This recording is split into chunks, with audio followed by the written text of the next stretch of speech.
Kanguva trailer பார்த்து முடிச்சோடனே எல்லாருக்குமே ஒரே ஒரு கேள்வி தான் மனசில் வந்திருக்கும்.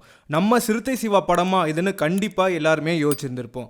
ஏன்னா ட்ரெய்லர் பார்த்த வரைக்கும் படத்தோட மேக்கிங் அண்ட் முக்கியமாக விஎஃப்எக்ஸ் வேற லெவல் ஸ்டாண்டர்டில் இருக்குன்னு தான் சொல்லியே ஆகணும். கடைசியாக கல்கி ட்ரெய்லர் பார்க்கும்போது அந்த ஃபீல் கிடச்சிது. அதுக்கப்புறம் தமிழில் எந்த படத்தில் இந்த மாதிரி இருக்குன்னு பார்த்தீங்கன்னா ரொம்ப நாளுக்கு அப்புறம் இல்லை, ரொம்ப வருஷத்துக்கு அப்புறமே டாப் நாச் விஎஃப்எக்ஸோட ஒரு ட்ரெய்லர் ரிலீஸ் ஆகிருக்கு.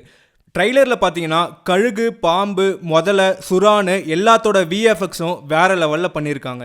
கங்குவா ட்ரைலரில் பார்த்தீங்கன்னா முக்கியமாக 2 கலர் தான் யூஸ் பண்ணியிருக்காங்க. ஒன்று ப்ளூ, இன்னொன்று ஆரஞ்சு இல்லை கோல்டன் ஆர் கலர்னு சொல்லலாம். சூர்யா வர போர்ஷன் மோஸ்ட்லி ப்ளூவில் இருந்துச்சு. வில்லன் பாபி டியோல் வர போர்ஷன் ஆரஞ்சு கலரில் இருந்துச்சு. இங்கே என்ன கான்ட்ரடிக்ஷனாக இருக்குன்னு பார்த்தீங்கன்னா சூர்யாவோட நேம் கங்குவா. கங்குவா மீனிங் என்னன்னு பார்த்தீங்கன்னா நெருப்பு. அப்போது கங்குவாவாக வர சூர்யாவோட போர்ஷன் தான் ஆரஞ்சு கலரில் கொடுத்துருக்கணும். ஆனால் இங்கே அவர் வர போர்ஷன் ப்ளூ டோனில் கொடுத்துருக்காங்க. மேபி வில்லனை வில்லத்தனமாக தெரியணுன்றதுக்காக, மூட் செட் பண்ணுறதுக்காக அவருக்கு ஆரஞ்சு கலர் யூஸ் பண்ணியிருப்பாங்கன்னு நினைக்கிறேன். நம்ம எல்லாருக்குமே தெரியும் சூர்யா கங்குவாவில் டபுள் ஆக்ஷன் பண்ணியிருக்காருன்னு. கங்குவாவோட ஸ்டோரி 2 டைம் பீரியடில் நடக்குது. ஒன்று ப்ரெசண்டில், இன்னொன்று 17th செஞ்சுரியில், அதாவது 500 வருஷம் பின்னாடி. இப்போ வர கிளிம்சஸ் வீடியோவில் இருந்து ட்ரைலர் வரைக்கும் பீரியட் போர்ஷன் மட்டும் தான் காமிச்சிருக்காங்க. ப்ரெசண்டில் நடக்கிற போர்ஷன் எதுவுமே ரிவீல் பண்ணலை.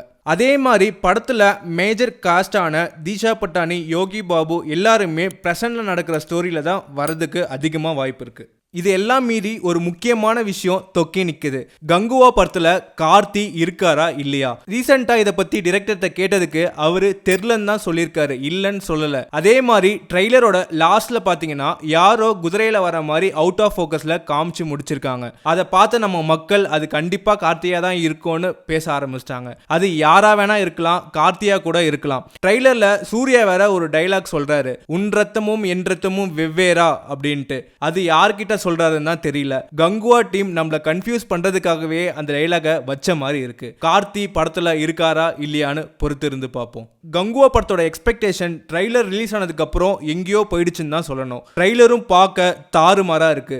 படம் எப்போ ரிலீஸ் ஆகுதுன்னு பார்த்தீங்கன்னா அக்டோபரில் தசரா வீக்கெண்டுக்கு டார்கெட் பண்ணியிருக்காங்க. எப்படி இருக்குன்னு பொறுத்து இருந்து பார்க்கலாம். அதை விட முக்கியமான விஷயம், கொஞ்சம் கூட நீங்கள் பொறுக்காம சேனலை சப்ஸ்கிரைப் பண்ணிடுங்க.